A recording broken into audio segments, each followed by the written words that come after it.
Welcome to Decoding the Data Ecosystem, a podcast with valuable insights, inspiring stories, and practical advice to guide you on your journey through the world of omics research and how the NIH Common Fund data ecosystem can support that journey. I'm your host, Dr. Alyssa Dillman, and I'm the Training and Engagement Director of the CFDE Training Center. My background's in bioinformatics, and I've been working in bioinformatics and data science training and engagement space for almost the past 15 years. I'm really passionate about lowering the barriers of entry for these fields through creative engagement activities such as these podcasts. Now let's get to the show. Hello everyone, Alyssa here. Just a quick heads up, in this month's episode, we got to view a virtual reality demo of the Human Reference Atlas Organ Gallery. You can still just listen, but we definitely recommend checking out the video version if you can on either Spotify or Apple Podcast. So I'm really excited to do our first in-person video podcast where I'm talking to Andy Bouclet, who's the research lead for the Cyber Infrastructure for Network Science Center. Hopefully I said that right. The School of Informatics, Computing and Engineering in Indiana University. So hello and welcome. Thank you for having me. And I would really love to have you tell us a little bit more about yourself before we talk about why you're here. Yes. As you said, I'm the research lead at CNS. I'm an information scientist. My background is in media production before I got my PhD and switched to a more technical route. My research focus is data visualization with virtual reality and augmented and mixed reality, and generally 3D and interactive visualization. And so recently, over the past few years, I started working on biomedical visualization. It's a very interesting frontier right now. There's lots of exciting 2D and 3D and temporal data to visualize, and so it's a really fun but also engaging and challenging frontier. So thank you for having me. Awesome. So for listeners who aren't familiar, can you tell us a little bit more about the Human Reference Atlas and sort of the role that you play in it? Yeah. The Human Reference Atlas is developed and funded by 25 plus consortia. It has been in development for the past couple of years. It's a data product fundamentally that takes a variety of digital objects describing the human body, such as 3D reference organs or two-dimensional functional tissue units or tables that describe cell types inside anatomical structures and their biomarkers, and makes them available computationally via a variety of user interfaces, one of which is the HRA organ gallery in VR that I'm going to demo today, but also, of course, via our HRA API, via our knowledge graph and our knowledge graph explorer, and a variety of other applications. My role in the HRA is I'm the research lead in the primary team that curates the Human Reference Atlas, but I'm also one of the users of the data that comes out of the HRA in VR, as you will see later on. I also, of course, I frequently travel to conferences. The HRA organ gallery builds on top of the HRA, and so I'm also a connector. I try to connect people to our effort. I try to advertise the data in our effort, but I also try to build applications on top of the HRA. So it's multiple hats that I'm wearing. Wow, that is quite a few hats. It is quite a few hats, but it's extremely engaging and it's fun. And again, as I said earlier, we're at a point now where so many of these data sets have a three-dimensional spatial component to them. And then trying to map them all into one environment and try to make them fair, so findable, accessible, interoperable, and reusable. It's a very big and important goal that we have. And I think looking at them from various angles, including from an immersive one, helps with making it more fair. So it's hats that I love to wear. Speaking of hats, why don't we go ahead Yes. and have you get on the VR headset, and rather than just try to explain what it is, why don't we actually look at what it looks like? It's a great idea. So you should now actually be able to see what I'm seeing. So I assume that you can see what I'm seeing here? Yes, I can see a panel of buttons, a cylinder, and two humans. Yes. So let me explain what's going on here. I'm wearing a VR headset. It happens to be a Meta Quest 3. That's a platform that we primarily support currently for a variety of reasons, but also because it is it offers a good resolution. It is widely available, and we can use the software infrastructure to rapidly distribute our software for easy installation. and also to push updates. So if this application is installed on a user's headset, it updates automatically, and these are just advantages that we're taking. As biomedical visualizers, we're dependent on the hardware that's being put out there by the industry, and we're pretty grateful that this one exists. But of course, we're watching the space for any new headsets that are coming out. So what we see here is the first level of the HRA organ gallery, or the Human Reference Atlas organ gallery. In front of me, I have two humans. I have the visible human male and the visible human female. What you see here specifically is the skin reference organ. The skin reference organ describes, well, the skin of these two particular individuals. These were actual donors who donated their body to science, and we used, for the majority of the organs that are modeled for the HRA, we used CT scans and other data sets from these two individuals. Now, these were two individuals from a specific point in time with specific demographic markers. And of course, this cannot be a representative for all of mankind, but these are the references that we picked. And I want to give a detailed tour of those now. So one thing that you will see here is that we have a cube, and this might be a bit awkward, but I'm going to extend my arms here to show you the width of this cube. So as you can see, it says 1 meter, and I assume that everybody is familiar with the metric system. Of course. So we have 1 meter. So this is a 1 meter big cube. So this is 1 meter in physical space, so my arms are currently 1 meter apart. At the same time, in the virtual space, it also corresponds to 1 meter. That's really cool. So yeah, so this is what we have here at the top level. Later on, this is going to change. And 1 meter here in the physical world is going to correspond to smaller and smaller units as we travel down into the human body. Is this why you needed to take a spec of the room to make sure that scale was accurate? Not for that. This is actually needed for the headset, because the headset tracks itself, and it also tracks the controllers. And you know, it tries to give you warnings before you're about to run into a wall, which helpful. Yeah, for my PhD, I collected data from 152 people, most of which had never used VR. So I saw people, you know, get motion sick, slam their hand into the wall, knock over some of the tracking stations. There was a lot of stuff that happened. And so these headsets try to warn you before any of that happens. Now, I'm seated. This is an application designed to be used while sitting. Okay. So this is usually not an issue.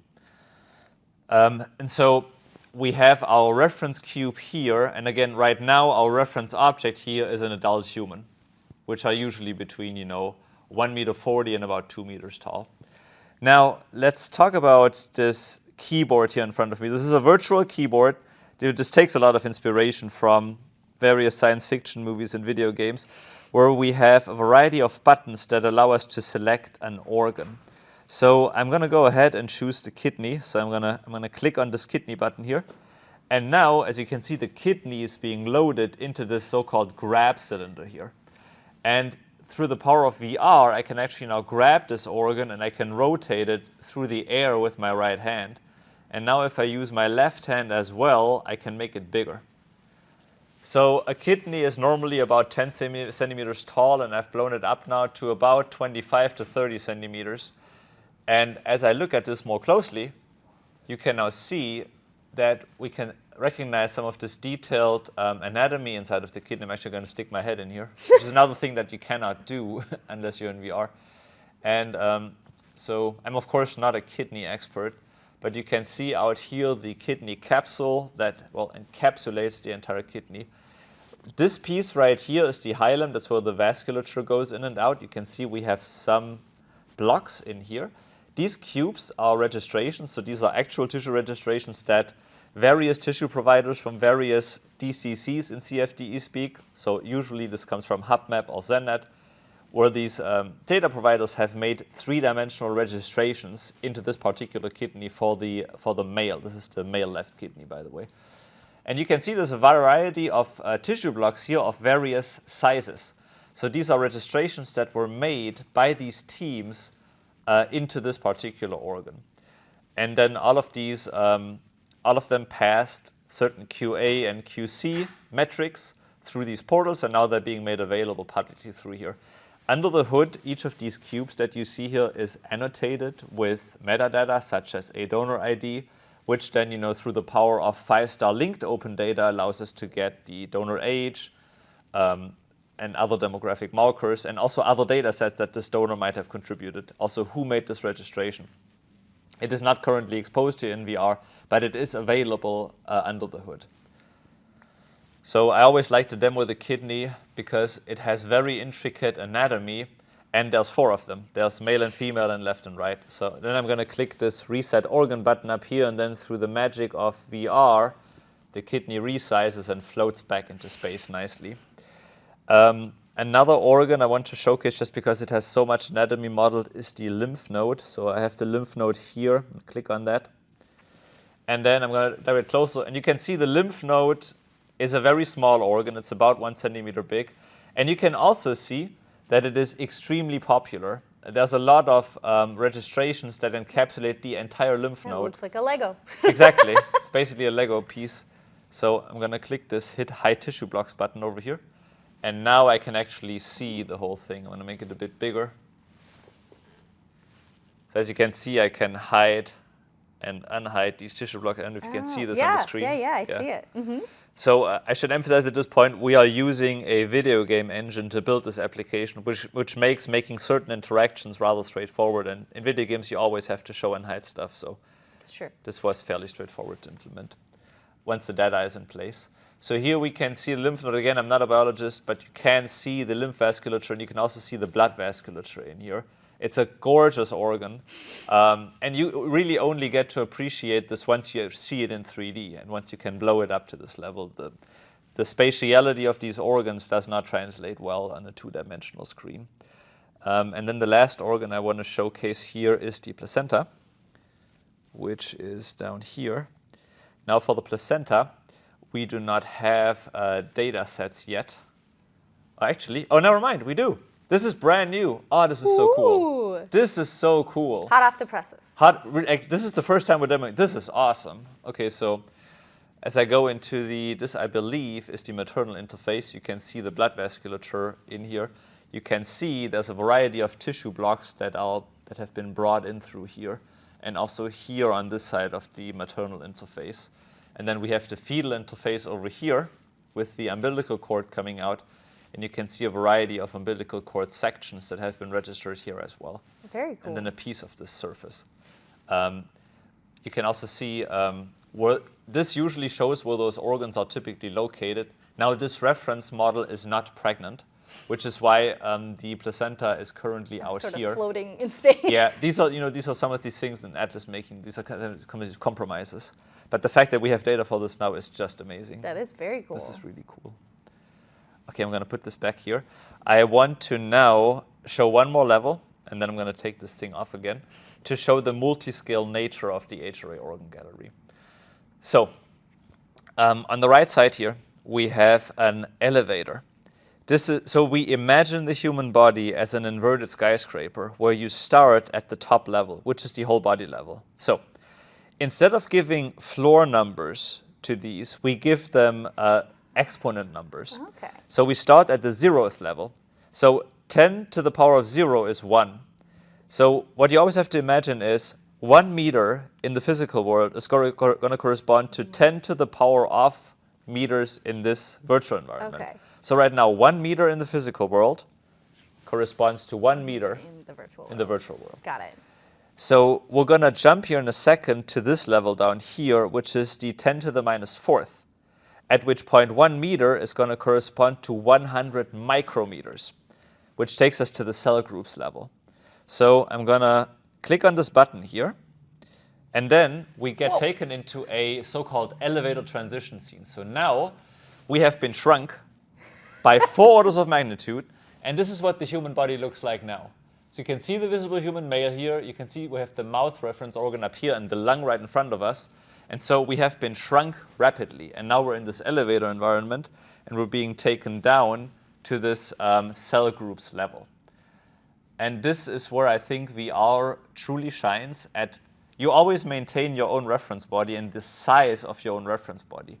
And then being in virtual reality, though, you can show other objects at an increased scale.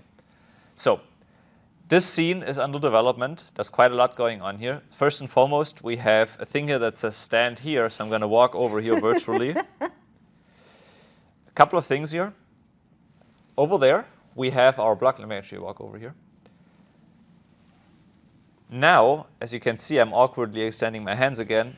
1 meter corresponds to 100 microns now. So we have been shrunk by an order of magnitude of 4. Okay?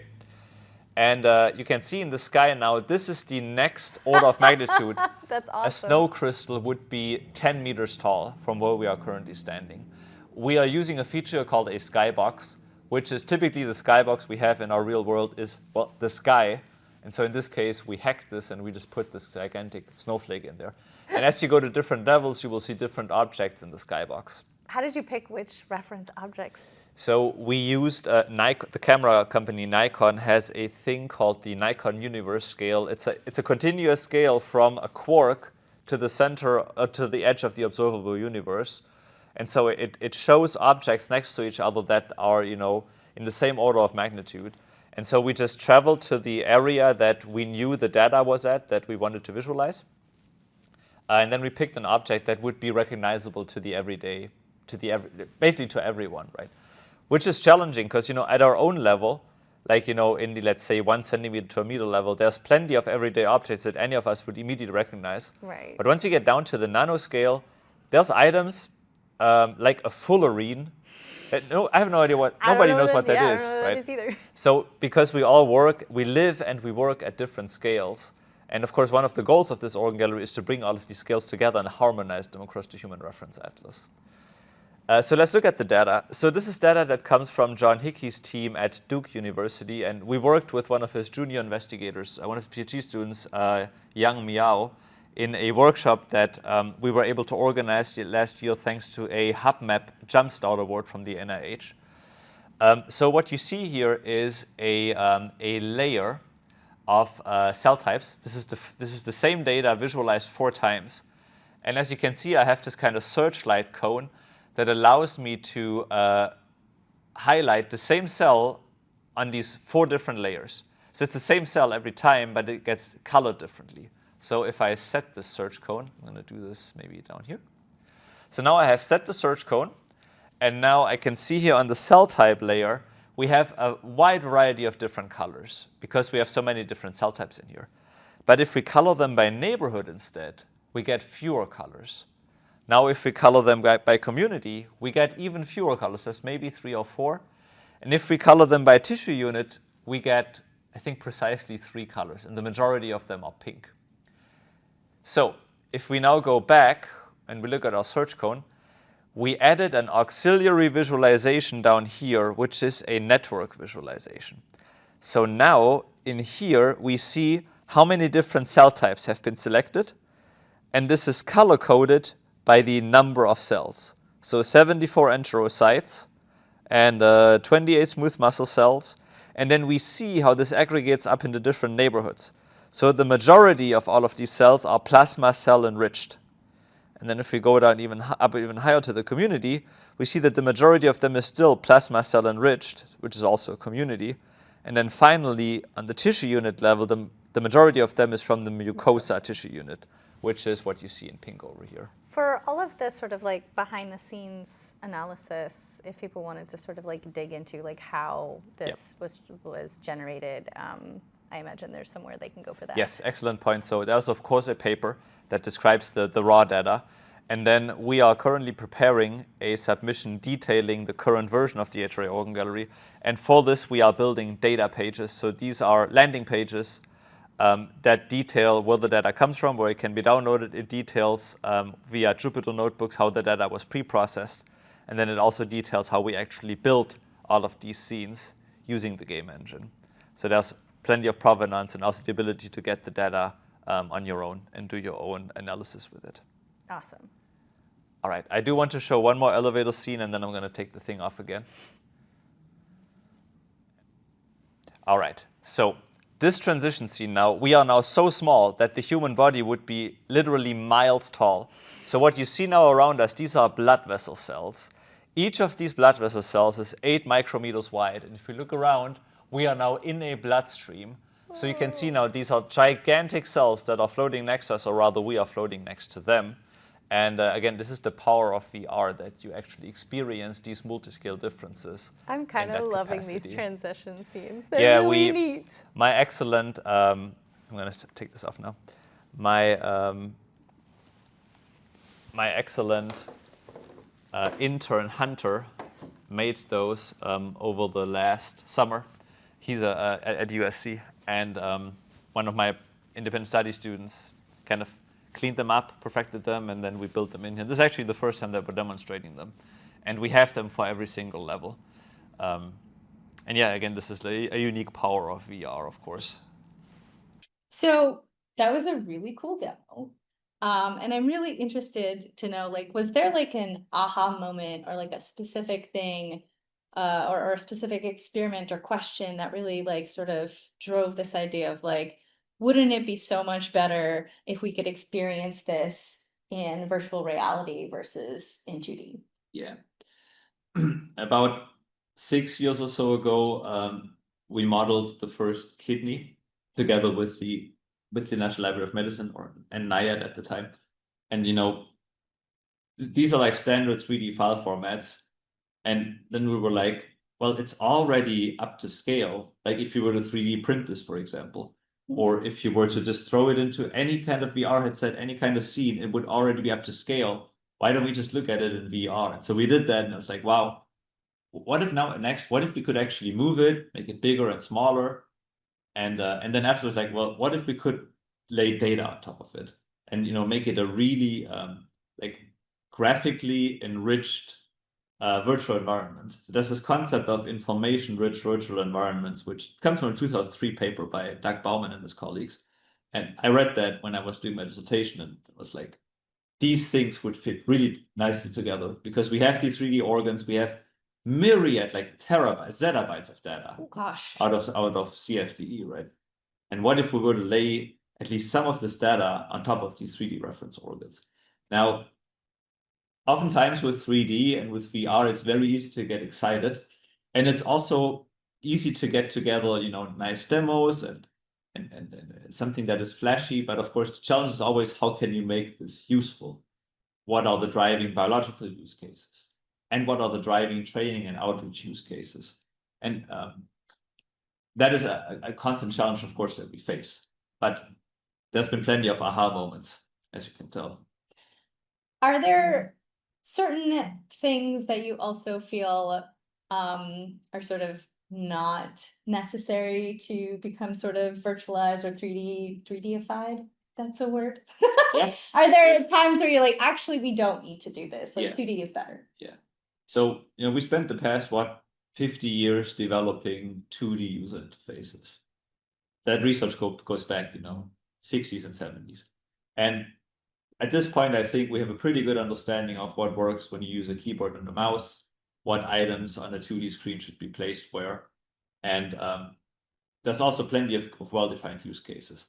I would say, as a rule of thumb, if there is a spatial element to the data that requires a third coordinate, like a Z coordinate, that's a good use case in general for VR or for 3D. That's a place where you could start with a 3D interface. If that is not present, like if the data is two-dimensional by nature, and if it can easily be visualized with, a HuBMAP plot or a scatter graph, then you might be overdoing it if you try to push it into 3 dimensions. If you have something like these organs, which again are already inherently spatial, that's a very strong and very good use case for VR. So when is it sort of like more useful to do VR versus like just like a 3D visualization that you can kind of like rotate on your computer? Like when is it sort of like, all right, that's enough versus like, no, we really want like interactive VR? There's a few cases. So one of the really neat things about specifically using virtual reality is that you get depth. You have 2 separate screens, so you actually get depth cues that you get to perceive. And if you have, for example, a 3D tissue stack or a 3D reference organ, then being able to actually perceive this kind of depth is valuable. This is something that you wouldn't be able to do on a 2-dimensional screen, unless it had 3D capabilities and you were wearing these, movie theater 3D glasses, which I don't think anybody really does. And then, of course, there's the topic of input. Virtual reality headsets usually come with either some form of hand tracking, which has gotten pretty good in recent years, and these controllers. So they always have kind of the same setup. They usually have a kind of trigger button and a grip button, which I've been using in the application. They usually have a joystick that allows you to move through 3D, and then they have these buttons. And the way I always explain it is, if you take a gaming controller from a PlayStation or an Xbox, it would usually look like this. And for VR, it's basically just ripped in half. But then the headset also tracks, your hand position and your rotation. And so if you have an environment that could benefit from this kind of natural hand interaction, then VR is a really good use case. And I mean, can you just do hand movement, or do you really also need like the buttons? And does that make that a little more difficult, for instance, if you've never played video games and used those kind of That's controllers? a good point. That's a great point. Usually the first thing I always have to do when I demo this to people is I have to explain to them what buttons they can press. You might have seen in the demo earlier, there's a virtual representation of the controller visible in VR. And some of these buttons were colored. And I did that so that I could tell people, hey, look, see this button, rotate your hand, look at this button that's there, or look at the joystick, it's red. So you can kind of tutorialize the experience that way. Of course, the advantage of a hand tracking is that people don't have to learn which button to press for. Yeah. But then you have to teach them gestures, which can be a chore. It's maybe a little less work, but it also limits the amounts of interaction that you can have with your data. Think about it this way. If I have my hand here and I have these buttons, I have a variety of different interactions. I can press this button, I can press this button. I can half press this button and half press this button. Okay. I have this joystick and I can pair different button inputs. Of course, it also becomes more and more complicated. So then you also have to kind of define those verbally. Yeah. With your hand, you have 6 degrees of freedom. So you have X, Y, and Z position and rotation around X, Y, and Z. Usually you have some kind of a pinch gesture that goes like this.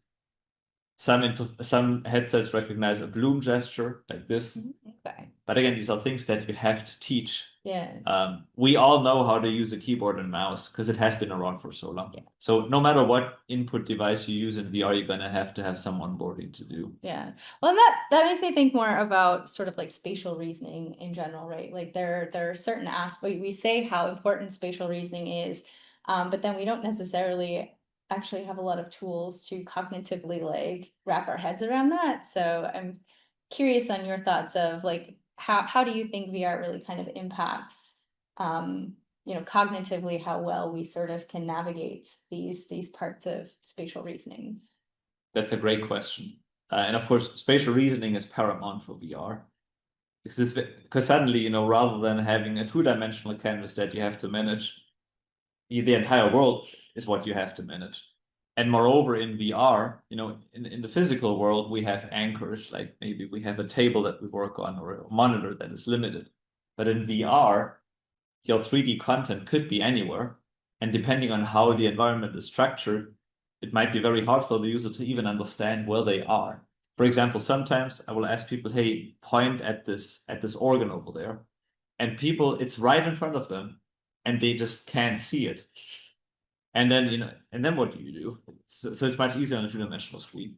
So the challenge here is to pick up the user where they are. Some people inherently get around in virtual 3D spaces fast, either because they have had prior exposure to it through prior work or through video games, which is a big driver for 3D worlds, always has been. But you have to pick up the user where they are. One kind of tooling that I find very powerful in VR applications is when they let you arrange your own workspace. Many people, when organizing thoughts, do really well by putting them into space. So if you think about when you make a mind map, for example, or you make a flow diagram, the reason why those work so well is that you can take concepts and pieces and thoughts and you can link them together with links like in a network. And in VR, you can do the same thing, except you can arrange it in space. So like your mental maps become real tangible things, Yeah. or could be. If you give the That's user the pretty tool. cool. Now the challenge, of course, is in the organ gallery. There's a limited amount of 3D elements that you can place around the scene. For a few reasons. One, we don't really have a use case for it yet. We're currently working on something that can embody the use case.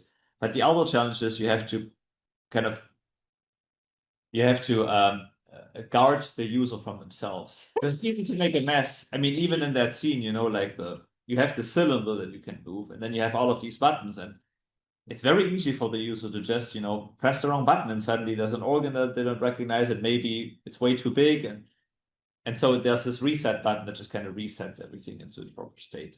So to get back to your original question, spatial reasoning is paramount for VR, but of course you have to also design the system so that the spatial reasoning part is made easy for the user.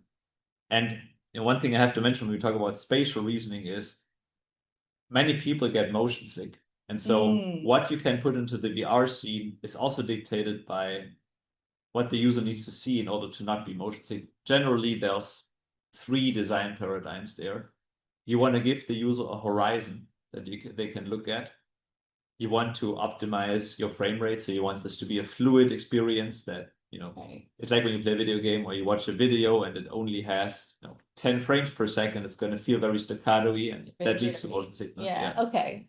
And the third item that we generally try to do is, you might have seen that in the demo earlier, when the user makes fast turns or moves, we limit their peripheral. Okay, I was actually wondering why it's sort of like front for a little bit. It's prevent motion sickness. Oh, I'm lucky in that I've never gotten motion sick from VR. I've gotten motion sick from sailing, which I do, but I've never gotten motion sick from VR. Okay. But many people that we demo this to, they are worried about this. So we put this in there. It's relatively straightforward to implement. And this it helps with when people make fast turns, because that's when the motion sickness typically tends to occur. Fast turns that you're kind of processing visually but not physically. Got it. Okay. So like that sort of disconnect between the physical feeling versus the visual input. It's called the passenger effect, I think. So it's like sitting in a car and it feels like you're in the passenger seat, and the car is moving, but you're not moving. Yeah. Okay. And so that it leads to some kind of mismatch. Somebody else can probably explain this better on a physiological level, but that is the issue. Okay. For these kinds of applications. So you mentioned video games a couple of times now. So I want to ask a couple of geeky questions about that. So are there any particular video mechanics that you kind of borrowed from, or that you were at least inspired by when you were building this? Always, yes. There's an amorphous kind of type of inspiration that always comes.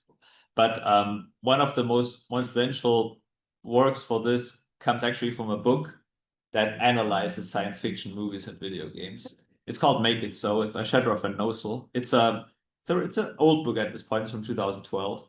And what they do is they look at different movies and books and video games, and they dissect the user interface design in them. So, for example, what kind of 3D and volumetric projections do they use? What kind of haptic interfaces do they use? What kind of mechanical interfaces do they use? And just this whole approach of trying to learn from what has been made in fiction has been really valuable. And then, of course, because we're using a video game engine, many so-called affordances, so interactive capabilities in these 3D worlds, some of them are rather straightforward to implement because we use a video game engine. For example, grabbing things, moving things, making them bigger and smaller, theoretically climbing on top of things or flying through things. All of these are possible rather straightforwardly. So of course, it's interesting for us to use them. Also, you cannot do those on a 2-dimensional interface. So that's a natural kind of overlap there. But at the very general, for me, what's most inspirational is the sense of wonder, of like getting into a 3D world that wants to be explored. So it's always hard to come up with complete examples, but there's a game called The Outer World, which I think we talked about before. Outer Wilds, sorry. Which is a space exploration game. And the whole idea of this is it's also built in Unity. The whole idea is that there's a small solar system that has a time loop that resets every 22 minutes. And so as you go through this time loop, you have to figure out there's like timed events that you have to figure out over time how they are related to each other. And so this whole idea is really fascinating. Now, of course, a sense of wonder and mystery and scientific discovery and simplification to derive biological insights, that can be in a conflict with each other. Because, in the organ gallery, we want to enable biological discovery. Enabling a sense of wonder is another use case, but those might not always gel very well with each other. I mean, from the learning perspective, wonder is sort of like exactly what I think you need, right? I talk a lot about needing emotional resonance to learn something. So to me, wonder is emotional resonance. So for learning, at least, that would be great. I mean, those elevator transition scenes, that's the main reason for this, is to provide this kind of immersive overview and to have an embodiment of what these scale differences actually are. Because it's very hard from an everyday perspective to understand how small 100 micrometer is. Our visual field or our everyday interactions ends at a couple of millimeters. And then, seeing the world that's below that is, and seeing that in 3D and in VR, that is a wondrous experience. Again, there's also always the biological side where we have to negotiate between these two to understand what we have to prioritize and how these could play together. But yeah, the use case of VR for outreach and training is incredibly strong. I mean, could you see this being used as almost like a flight simulator, but obviously for biology, like a simulator of even things like in the clinic or operating and like that sort of thing, or even just like, dissection, that kind of stuff, like virtual. Yeah, that's an excellent comparison with the Microsoft Flight Simulator. I really like that one. The answer is yes and no.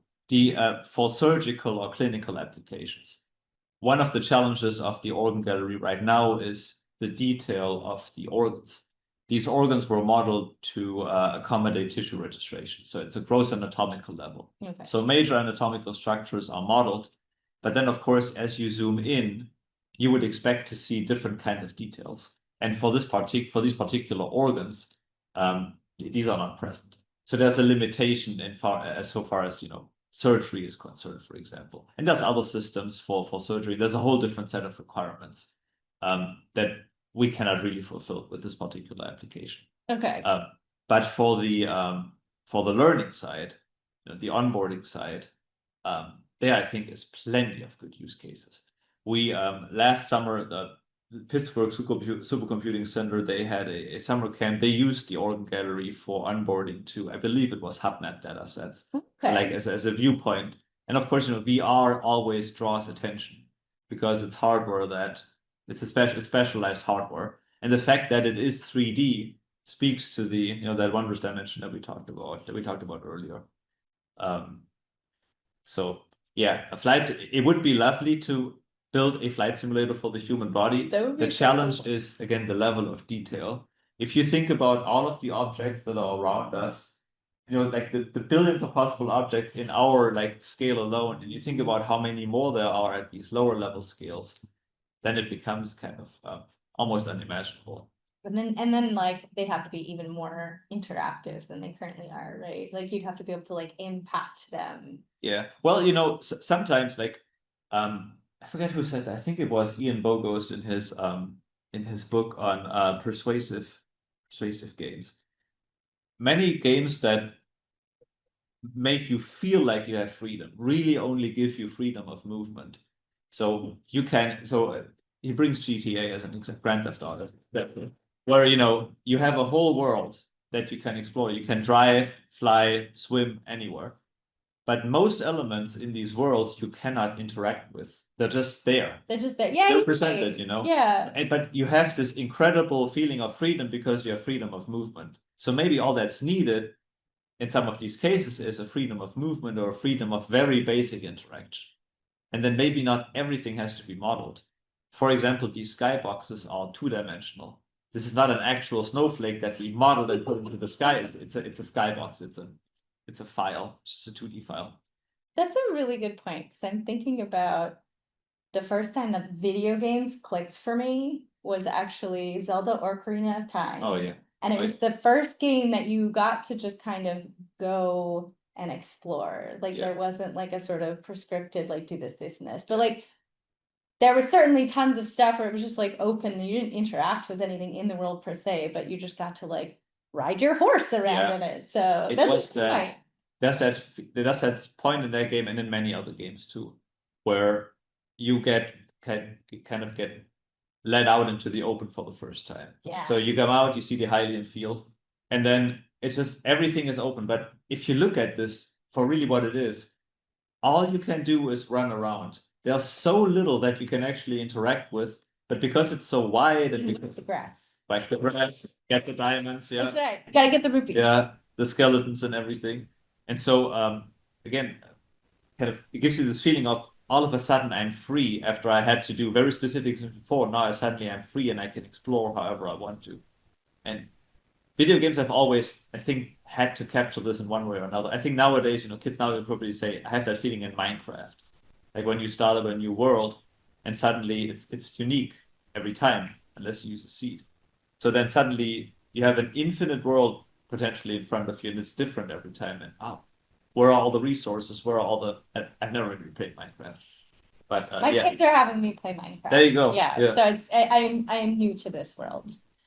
I'm curious, do you think that like eventually instead of like publishing a research paper, you could instead like publish a like VR program and be like, that is my research. That is the research that I'm publishing.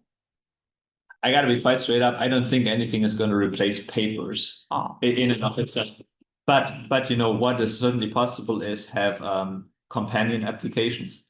To have, for example, a landing page that has a VR component. VR works really nicely in web browsers now using WebXR and other frameworks. Okay. It is also absolutely possible to have, like extended data figures or data elements that could be viewed in VR or in 3D. You always want to design these kind of things inclusively so that even if somebody doesn't have a VR headset, they can experience it in some way or another. I mentioned these data pages earlier that we're building where we're documenting each of these levels with screenshots and videos. It's never going to replace the actual thing of putting the VR headset on. But at the same time, it has to integrate with a suite of existing tools. Right. And I think the amount of information you can get across about the application with a paper is very hard to replace that with anything else. That's fair. I just, as a dyslexic person, yeah, reading is not my strongest suit. So I'm like very excited about these other methods of like learning and media and sharing. Certainly what's always possible is to make, demo videos to, for example, hey, look, here's my data in VR, but it's recorded as a video. Like there's always like negotiations, there's like kind of middle ground that you can find. But then of course, the highest thing is always to actually put out a VR application. And there's many ways for doing this now. So this is all really, really cool. And we've talked about lots of different things. If I were a researcher, like how would I get involved or get more engaged in sort of this entire program and project? Yes. So we have an HRA working group that meets once a month, and maybe we can make we have a sign-up sheet that we can maybe make available in the metadata for this. Yeah, perfect. And then my small team and I within the larger IU team, we curate these data sets into VR. So we would build a new level. It's literally like a new scene in the application for any new data set. And then we would agree on a floor, like in our elevator directory where it will go.